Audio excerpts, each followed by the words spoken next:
Welcome back, everybody. This is Aaron Aulner with the Aulner Home Team and one of the owners of Evolve Realty. And on this channel, we talk about all things real estate. The other day, as I was going through a multi-unit property with one of my buyers for a potential buy, I was snapping some photos, looking through the properties, looking to the inside and outside, and I realized, there's some great information here that I think I could share with you. That if you're looking to buy a property to rent, or you currently own a property that you're renting, this may be some good information to help you get a little better at vetting, things to look for, and just being able to make it more profitable, because ultimately that's the goal if you're renting property, is to become profitable. So let's dive into that right now.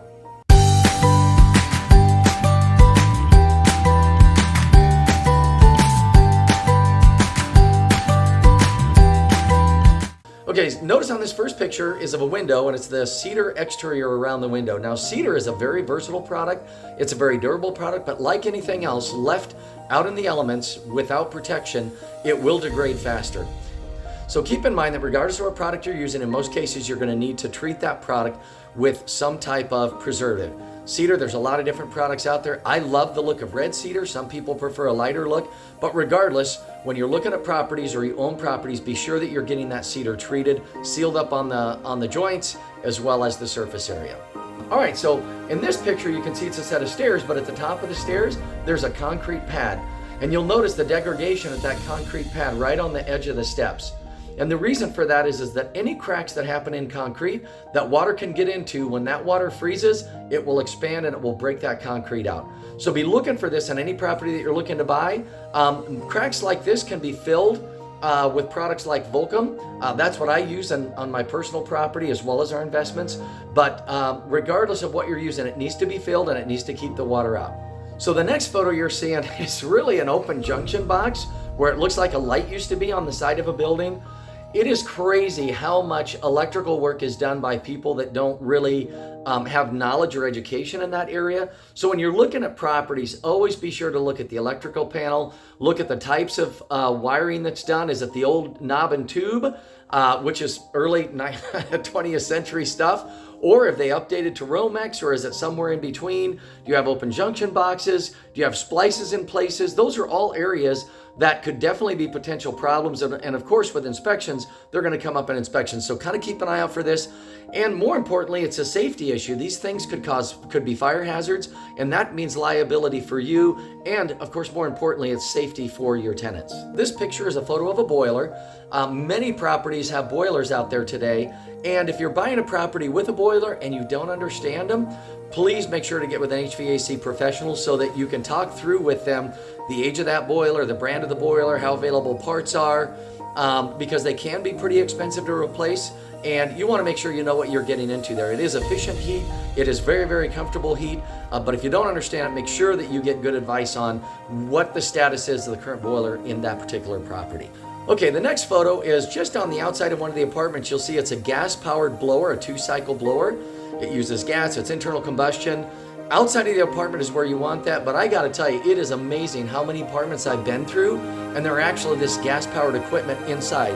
Whether it's a gas-powered motor on a bicycle or a mini bike, I've even seen mowers inside. So please, please, please keep that in mind. Be watching for that. Those types of that type of equipment in your apartments. If there's also gasoline in there, it gets anywhere near your fuel-fired equipment like your furnaces or your water heaters, hot water heaters, that could really pose a hazard to everybody in the building. It's a multiplex or if it's a multifamily type building. So definitely keep an eye out for people that may keep this type of equipment inside. Okay, so the next picture is actually a picture of a kitchen with some what's called the luxury vinyl planking and the kitchen floor. It looks like a very inexpensive type of planking, and it doesn't look like it was installed properly. As you can see, it's separating there on both the vertical and horizontal axis there in the kitchen. So that's a great product to use in properties like this, because carpet, regardless, I think I've mentioned this before, regardless of how long the lease is, whether it's a year, 2 years, 3 years, the carpet will need to be replaced. So this product is, if you get a good product, is much more durable. So, and notice if it's a cheap type of planking, it won't hold together, and it has to have proper installation as well. So we recommend using that throughout the properties, everywhere you possibly can. Use a solid surface product like this. It will last longer, it will hold up better, won't have to be replaced necessarily after each tenant. It just will generally need a good cleaning. Okay, the next picture that you're seeing is of a kitchen counter with just a lot of food, open food. The entire kitchen area looked like that. There was a lot of that throughout the house as well. The thing to keep in mind is everybody lives differently, right? And what's important is that you can maintain cleanliness, a certain level of cleanliness throughout the entire, if you have a multiplex.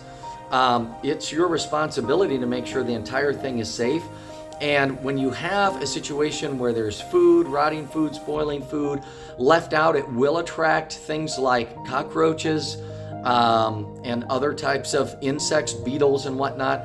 So you just want to make sure that you're looking through your units regularly, and you're making sure that you're helping people do everything that you can to keep the cleanest place possible. And if there does become a health issue, you can address it upfront initially to make sure that everybody in your units are kept safe.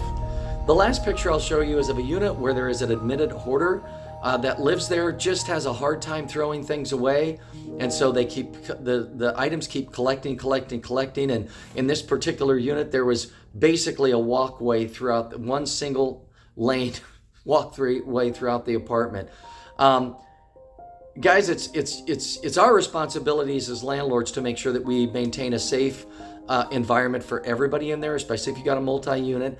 So again, you could run into situations here where you have cockroaches that are brought in or that are attracted to that. Mice, you can run into mice problems where you have units that are like this and just create a breeding ground for pests and rodents and things like that. So anyway, just keep that in mind. Do regular inspections. I think regular inspections are important for a couple of reasons. Number one, so that you can address any issues that the tenant may have. They can put a face with you or your maintenance folks. They can address any issues they have with the apartment, any water leaks that they may not know about, you can see. So really, it's just a matter of you being able to have eyes and ears on your property so that you can ensure that they're being maintained as well as possible and that the experience that your tenants have is as good as humanly possible as well. The other reason is so that you can see issues like hoarding or spoilage of food being left out, and offer solutions and help your tenants do everything they can to make sure that their units are kept safe as well as everyone else's are around you. So that concludes the photos that I wanted to share with you today about my walkthrough, and hopefully you found some helpful information there for things to look at when you're purchasing a property, as well as things to look at once you've started renting the property. Again, these are consistent across the board, whether you're multifamily or single family unit. A little more importance on the multifamily because what happens in one apartment certainly could affect other apartments as well. So you want to make sure you keep an eye on that.